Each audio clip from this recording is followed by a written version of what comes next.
آپ ماشاءاللہ سید سادات ہیں. آپ محسوس کرتے ہیں آج کے معاشرے نے سیدوں کو ان کا احترام دیا ہے آج سے قبل بھی؟ میں نے اللہ تعالیٰ معاف فرمائے ہر ایسی گاڑیوں کی بھی شیشے توڑے جس پر مولا علی لکھا ہوتا تھا. اچھا. اس لیے کہ ایک ذہن بن گیا تھا کہ یہ شیعہ ہے، یہ کافر ہے. ایمانیات کا انکار امام کعبہ بھی کرے وہ بھی کافر ہے. ضروری نہیں ہے کہ کسی فرقے کے اوپر اس کو فٹ کرے.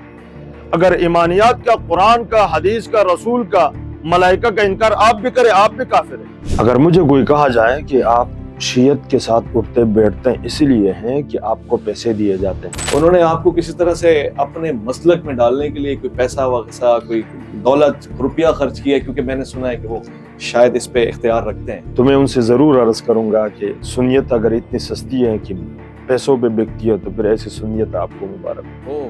ہم جس طرح سنی ہے ہم پیسوں پہ نہیں بکتے ہیں. کیا کہتے ہیں حضرت علی آپ پہ ہمارا سلام و کرم اللہ وجہ نے فرمایا کہ مجھے جس نے حد سے زیادہ بڑھایا وہ بھی گمراہ ہو گیا، جس نے مجھے حد سے گھٹایا وہ بھی گمراہ ہو گیا. تو یہ حد ہے، اس حد میں آپ کیوں نہیں رہتے؟ وہ حد کیا ہے؟ دو قسم کے فرقے علی کی وجہ سے جہنم میں ہلاکت میں جائیں گے. ایک وہ فرقہ ہے جو حد سے تجاوز کر جائے، ایک وہ فرقہ ہے کہ جو مولا کی شان، علی کی شان میں کمی کرے. کسی کی عزت، کسی کے احترام بتا کر ان کے دل میں غیرت لائی جاتی ہے. اگر مجھے بتایا جائے کہ میرے آباء و اجداد نے ایسی زندگی گزاری، اگر مجھے بتا دیا جائے کہ میرے جد امجد حضرت امام حسین نے کربلا میں بھی نماز نہیں چھوڑی، تو خدا کی قسم جب مجھے یہ بات یاد آئے گی تو میں بھی نماز نہیں چھوڑوں گا.